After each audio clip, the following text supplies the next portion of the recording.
Hello po mga boss, welcome back to J Vlog.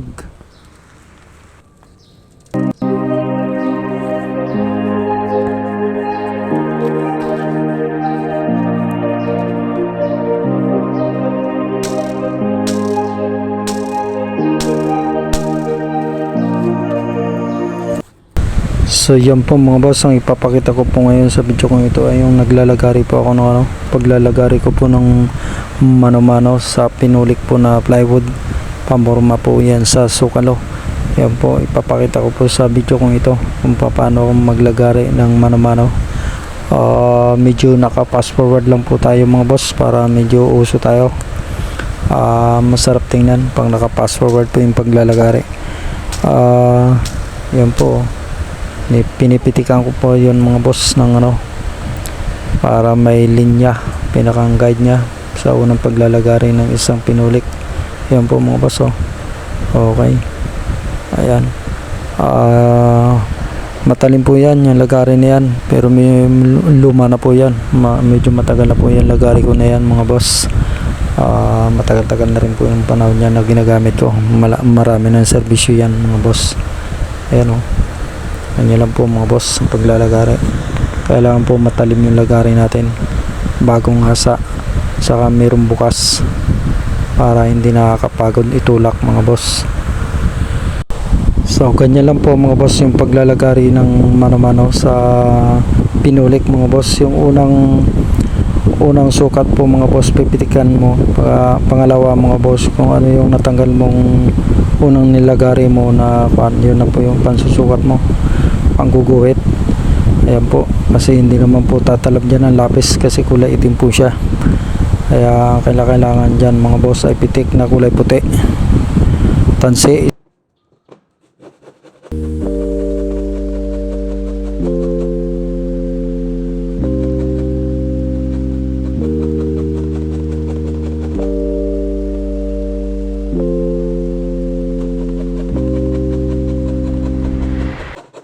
So ganyan lang po mga boss pag naglalagari mano-mano mga boss, patyagaan lang po mga boss. Sabi nga nila, pag may tiyaga may nilaga. Napakaganda po niyan sa katawan mga boss yung paglalagari. Kung hindi ka hinihingal yan po mga boss, makakaranas ka dyang hingalin, lalo kung mapurol yung lagari mo po mga boss. Yan po ganyan lang po mga boss. Tapos na. Okay, kaya kailangan po mga boss bagong hasa yung lagari.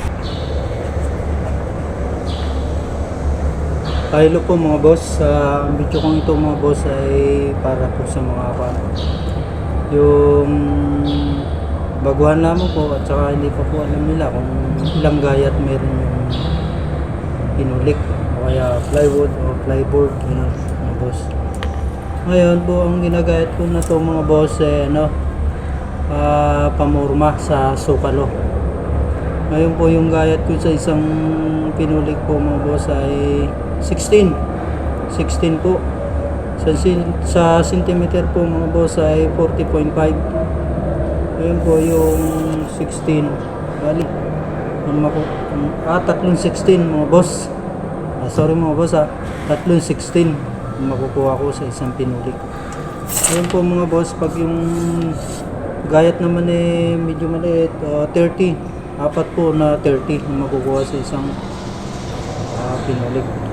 Yung lapad po mga boss ng pinulik ay 4 feet by 8 feet. Yan po mga boss. Para po to mga boss, wala po kung nalalaman sa kung ilang gayat meron yung pinulik. May-ari magpapagawa. Ganun po mga boss. Kaya yung mga baguhan lamang po na magagayat, yun na po yung may share ko sa nalalaman ko sa paggagayat ng pinulik kaya plywood or plyboard. Yun lang po yung i-share ko sa video ko mga boss. Simpleng lang po yan, tips. May tutulong na rin tayo dyan mga boss. Sa mga solid subscriber po mga boss sa YouTube channel ko mga boss, magandang araw po sa inyo mga boss. Ingat po kayo palagi sa mga po kayo makapunta. Thank you po sa inyong panonood lagi sa aking mga video.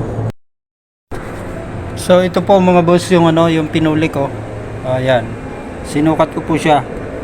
Ayan. 4 feet. 4 feet mga boss.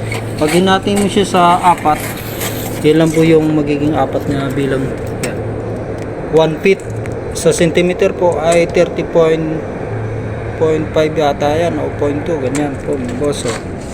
Yan. Yan po mga boss. Yan. 1 feet. Magiging apat siya pag hinati mo siya. Ayun po, kung hahatiin naman siya sa tatlo mga boss, yan po, yan 16 okay po magiging tatlo siya pag pinatatlo mo siya. Yan 16.5 mga boss. Yan, pag pinagdalawa lang siya, syempre alam na natin yan, 2 feet. Yan po mga boss. Yung haba naman po niya mga boss, 8 feet. 8 feet po mga boss. 244 sa centimeter. Yan. Okay, yan po yung mapapaliwanag ko dito sa paggagayat ko ng pinulik. Ayun po, yung video na to mga boss, para din po to sa mga baguhan lamang po, o yung mga teenager pa lamang na gusto mag-aral maggayat ng pinulik, or mga may-ari ng bahay na hindi nila alam kung paano gagayatin yan, kung sila yung magagayat. Kaya yun po, kung makakapanood po kayo sa video ko na to sa AnoJ channel, huwag na po kayo mag-subscribe or mag-comment, like and share po mga boss. Para makatulong din po kayo sa mga hindi pa marurunong, o ma-share ninyo. Thank you po. Ingat po kayo palagi mga boss.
Meron po kayong mga lagari sa mga bahay ninyo na hindi naman nagagamit, kung gusto niyo maglagari ng mano-mano, yan po, kailangan yung lagaring bakal, lagaring kahoy mga boss, matalim siya, tapos meron siyang bukas, bubuksan mo siya, pabubuksan mo siya sa manggagawa ng talim. Yan, para hindi siya nakakapagod magtulak, maglagari gano'n. Yan po mga boss. Kung wala kayong circular, kung makina, lagari, pwede na rin. Ayan o. Tapos pag balubaluktot po yung talim, may mataas, may mababa, sasabihin nyo po dun sa gumagawa ng talim, raraspahin siya, raraspahin ganun. Raspa, para pag inilagari mga boss, tuwid yung dadaanan ng lagari. Okay po mga boss. So yan po mga boss, yung nagayat natin ay papakita ko po sa inyo kung ilang piraso. Yan po, isa, dalawa, tatlo, isang plywood po yan, pinulik, gusto, isa, dalawa, tatlo, yan. Yan. Siyam po mga boss, bali tatlong pinulik yan mga boss yung nagayat natin. Thank you po. Yan po yung bilang natin. Bali tatlong pinulik yung nagayat natin. So yan po mga boss, pupurma na namin yung sukalo. Ayan o. Ayan. Pupurma na namin. Ayan po yung bakal niya. Ayan.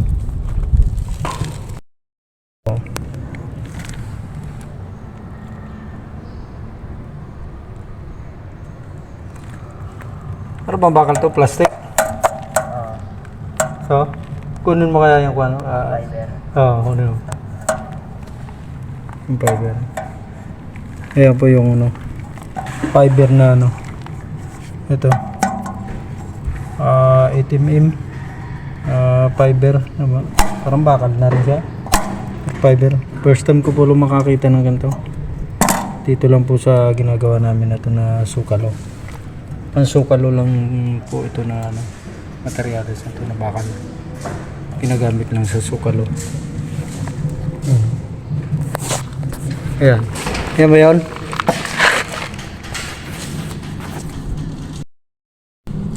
Ayan. Ito po mga boss, oh, yung bakal na to. Ayan. Ito.